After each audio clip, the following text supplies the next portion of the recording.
Hello everybody, hope you're doing well. Voice hasn't fully recovered, so I think we'll keep today's session somewhat short. So let's chat about the first game before we go into the second game. And it's all about the final thoughts for the first game, because we never actually did final thoughts. So let's actually give it some final thoughts. So, Phoenix Wright 1 is always kind of an interesting thing to go back to. I think it's one of those things where I generally like playing it the first time, and the second time through, I don't have a lot of motivation to play through again. Maybe Chad has some of the same things or feelings towards it, where if you know where it's going, unless the case is like really over the top, I'll be like, yeah, I think I'll pass. So overall, the game itself, welcome to Parameter, I think was fine for what it was. I would say, you know, in terms of difficulty, first case is very basic. It's probably the closest to legality of all the cases. Then it gets progressively more insane as it goes through. My favorite case being somewhere in the middle of the game. Well, I don't want to say it's I definitely don't want to say it's the final case. I actually did not enjoy the final case that much.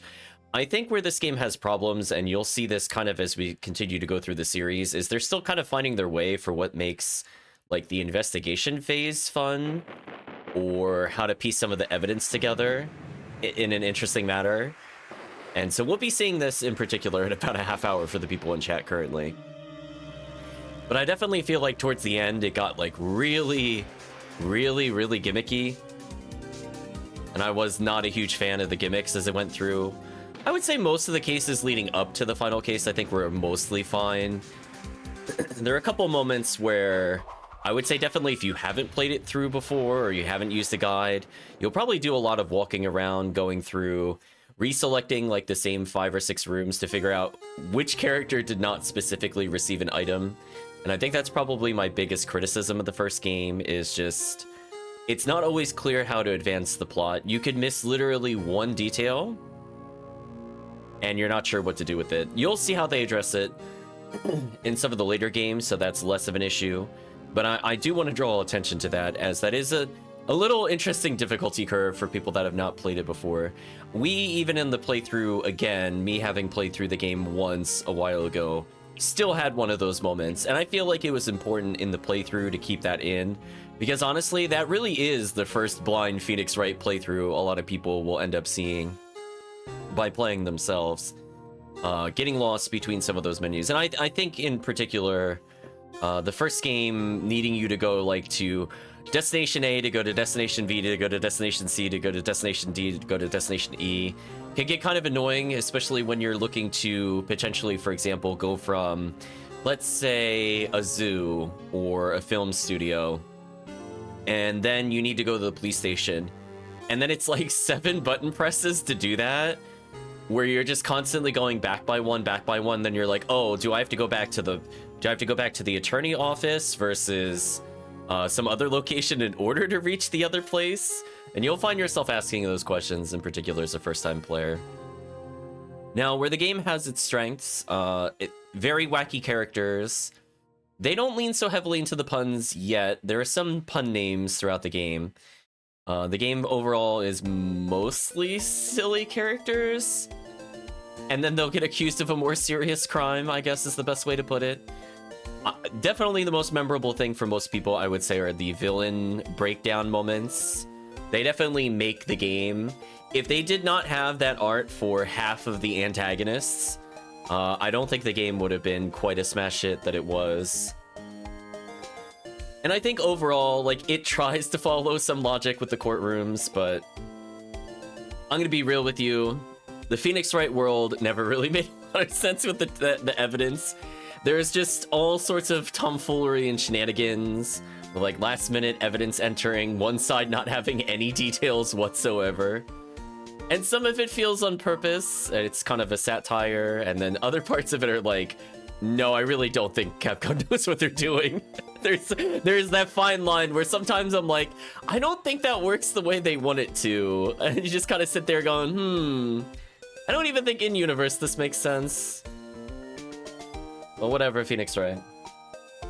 Jan, if you have any final thoughts about the first game, feel free to put them in here. I think, generally speaking, it is worth trying. The music itself is very nice. If you have any interest in playing as a very loose concept of a defense attorney, very loose, very clear, very, very loose, then maybe you'll have some fun with it. But if you're going through this game blind, I can see you getting hung up on several points throughout the game. In particular, the last case in particular, you can easily just miss one point of evidence and then be like, okay, who did I not present something to? Where did I not find? Clocks, all you say is clocks. Oh no, listen, chat. It's the dancing music, your favorite. If you play like an idiotic person, this game is perfect. Yeah. We're going to be seeing this throughout the whole series. Without going into spoilers quite yet, Phoenix Wright really is an idiot. Getting him to recognize what you want him to do is probably the most frustrating part of the game.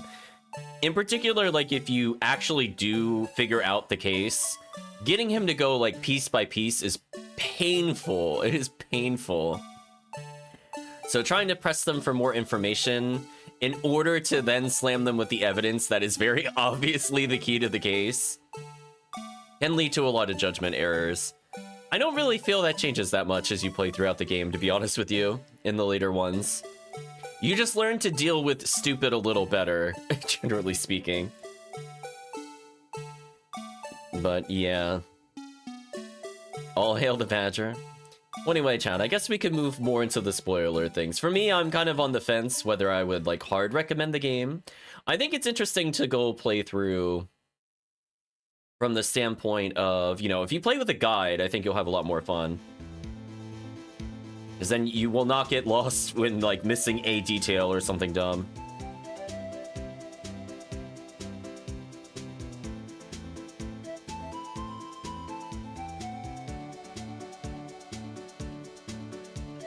That's saying you need to try Phoenix like a toddler. You really do.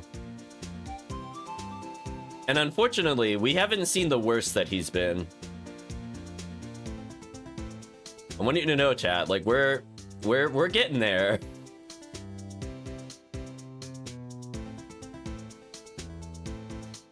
We are sadly getting there.